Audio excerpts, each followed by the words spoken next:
8:30 on a Saturday, trying to get to the gym before everyone else wakes up. So, we get a good workout in and then try and figure out what I'm going to do with the rest of my day.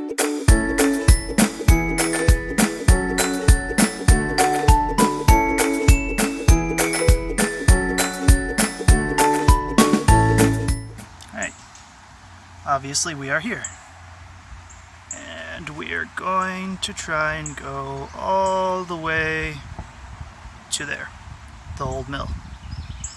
Let's see, I don't actually see much. Okay, that's our scale, 2,000 feet. So it's about a mile, give or take. It's not too bad. It's paved. Decided that as one of the last things I do in Greenville before I move, which is going to be in about a week, that Odin and I would take one last trip out to Conway Nature Park, and this time see if we can actually find and go all the way out to the mill. Last time we were out here, the trail had a bit of, well, overgrowth issue on the way that we decided to go, so we didn't actually make it out there. So this time we're attacking it from the other side. See if we can actually make it all the way out there. Right, so the map shows the trail goes through here somewhere, but further, closer inspection doesn't show anything. So fortunately there is a map over there. So we're gonna see if the trail continues or if the trail stops. There's our problem. We ended up here by going down that trail that I was talking about, that I thought was the right one. Should have kept going straight. So doesn't cut across there. We got some backtracking to do. Apparently I can't read a map. And Odin, you are no help either.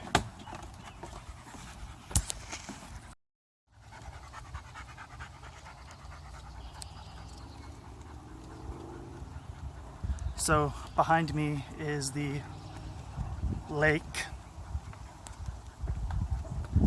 That's Lake Conway. It used to be actually mostly just water, like an actual lake. Only after years and years, decades of environmental damage from both the textile mill and just general construction work from the Reedy River and surrounding areas, the silt built up to the point that now it is, well, it's more of a swamp than a lake, at least that's what it looks like.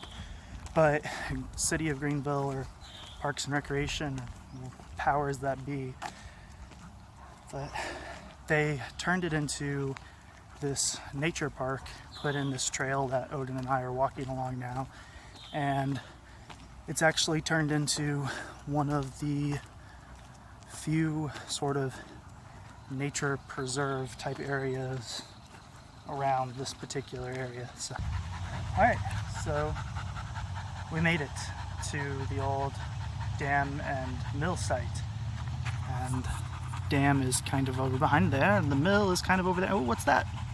That's a car. What are those? Those are more cars.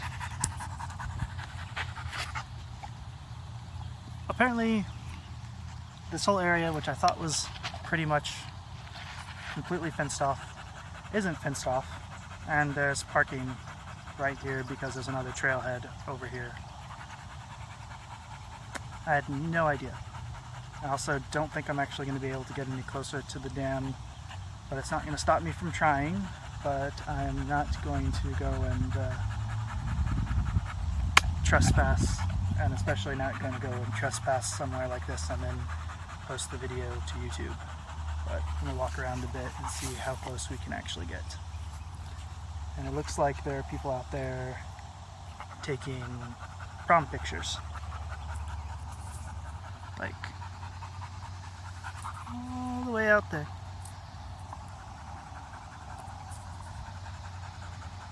I mean, Sure, why not? You can actually see this is posted here because people decided that they were going to go ahead and violate the private property no trespassing signs. Now, Conisty Mill is actually pretty cool. It would be really neat to get in there and look around, but obviously that's not going to happen. What I am going to do though is I'm going to wake up tomorrow morning and I'm going to come back out here with the Phantom and I am going to zip around a little bit. As far as I know, you can park here at any time, so I shouldn't have to worry about getting through a gate or anything like that. But no, it's pretty neat. The mill was built in the late 19th century, so it's actually built around 1890, and it was actually open and in use as a mill, or at least the current building, until 1971. So it was open as this structure, or at least the main part of that structure, for 80 years, which is very impressive amount of time for a building like this with that sort of dam structure next to it to also be open.